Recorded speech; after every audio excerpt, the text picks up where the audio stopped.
Hello good morning guys. ये है Whirlpool company की वॉशिंग मशीन की पीसीबी।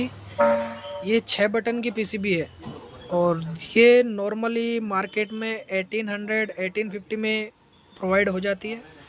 ये नॉन इन्वर्टर की है, सेमी ऑटोमेटिक मशीन की है।